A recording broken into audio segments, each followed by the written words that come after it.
Capítulo 4 do Império Romano contado pela Ali. E hoje eu vou explicar para vocês como era a política romana na época que o Júlio César nasceu e viveu. Vamos lembrar da história romana. Roma foi fundada em 753 a.C., quando começa a monarquia.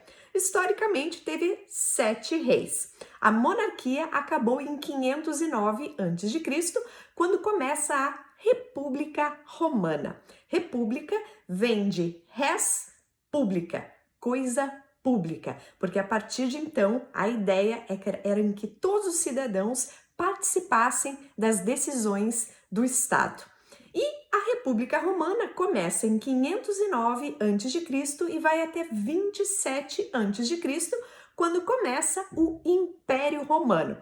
Então vamos avaliar aqui. O Júlio César nasceu em 100 ou 101 a.C., ou seja, durante o período da República, e faleceu, foi assassinado em 44 a.C. Com isso, o período que o Júlio César viveu foi a República e não o Império.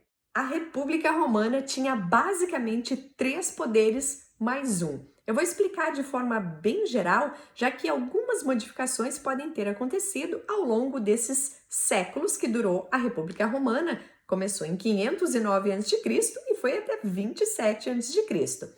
O primeiro poder era o Senado, que deriva da palavra senex. Senex, em latim, significa velho, ancião. Por quê? Ali no Senado eram tomadas as decisões mais importantes da República. Com isso, o senador só poderia ser um homem mais velho, um homem com experiência para que pudesse tomar a decisão correta. O segundo poder eram as assembleias. E as assembleias era, vamos dizer assim, a parte mais democrática da República Romana, porque todos os cidadãos romanos tinham direito a votar nas assembleias, com exceção das mulheres. O terceiro poder era os magistrados, que equivale ao nosso cargo de funcionário público, juízes, procuradores. O cargo mais alto de magistratura na República Romana era o cargo de cônsul, que na verdade tinham 2 cônsules. E o quarto poder era o pontífice máximo, que era o maior cargo religioso, mas que também tinha função dentro das decisões políticas. No século I a.C., época que o Júlio César nasceu, a República Romana estava em crise, estava acontecendo uma guerra civil. Existiam 2 partidos, o partido do Optimatus, que era a aristocracia romana, um dos principais representantes era o Sila, e tínhamos o partido dos populares, que era o partido dos democratas, o partido do povo, que um dos principais representantes era o Gaio Mário, tio do Júlio César. O tio do Júlio César morreu, o pai do Júlio César morreu e o Júlio César acabou querendo casar com a Cornélia, que era filha de um outro importante do Partido do Populares, que também já tinha morrido. O Sila, que era contrário, falou o seguinte, que não era para deixar o Júlio César casar com essa mulher e ele queria mandar matar o Júlio César também. Ele disse que o Júlio César fazia parte de todo esse complô que estava acontecendo em Roma. E o Júlio César na época tinha em torno de 16 anos e, segundo a lenda, as sibilas, que eram aquelas que davam os conselhos para os políticos romanos, elas falaram que não, que era para deixar o Júlio César em paz, deixar ele casar com a Cornélia. E o Júlio César acaba casando com a Cornélia e ele vai se retirar de Roma enquanto o Sila vira ditador. O Sila vai dizer o seguinte, ok, vocês me deixaram o Júlio César escapar com vida aqui de Roma, mas eu tenho certeza que um dia ele vai ser o responsável pelo fim da República. Ele não estava tão errado assim. Enfim, o Júlio César só voltou para Roma depois que o Sila morreu em 78 a.C. César voltou para Roma determinado a deixar o seu nome na história de Roma. Para isso, ele tinha que juntar 2 coisas, a carreira política com a carreira militar, que na época estavam intimamente ligadas. Precisamos conhecer outros 2 personagens importantes dessa história. O primeiro, Pompeu. Pompeu era o maior general de guerra que Roma já tinha visto. Ele tinha conquistado o Oriente, em 63 a.C. ele conquista a Judéia. O segundo personagem é o Crasso, que também era um general de guerra e era o homem mais rico de Roma. E quando eu falo Roma, eu não estou falando de Roma só a cidade de Roma, eu também estou falando de Roma, toda a extensão territorial que eles já ocupavam. E o Júlio César decide entrar para o exército do Crasso. E aí vai acontecer um evento bastante importante que vai ajudar a impulsionar a carreira do Júlio César. Que evento é esse? A Guerra dos Gladiadores, onde nós temos o famoso Espartacus.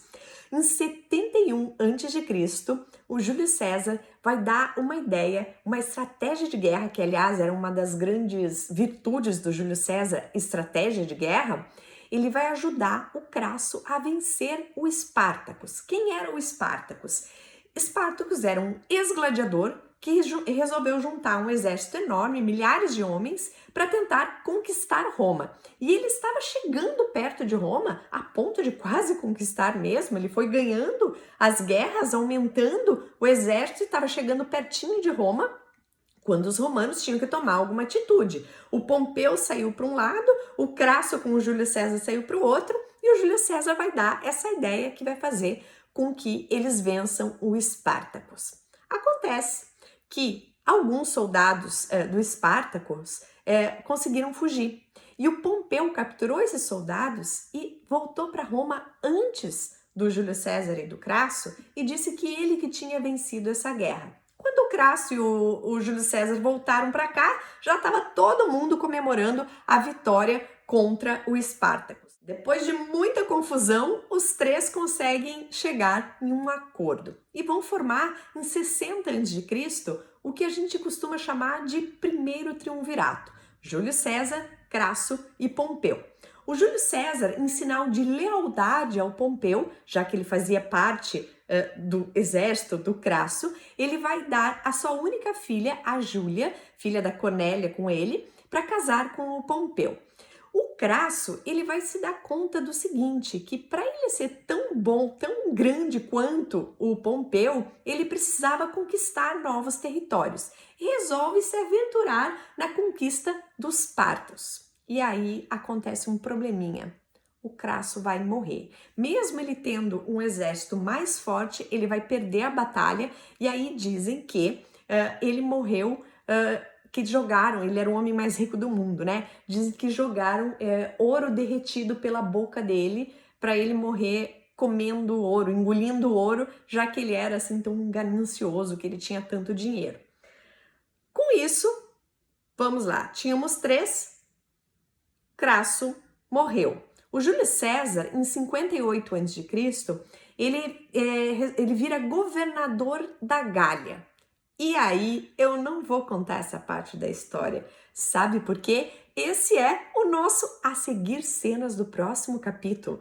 Quando Júlio César vai para a Gália, vai conquistar a Gália, inclusive é quando temos a fundação da cidade de Paris. Conto para vocês amanhã no capítulo 5.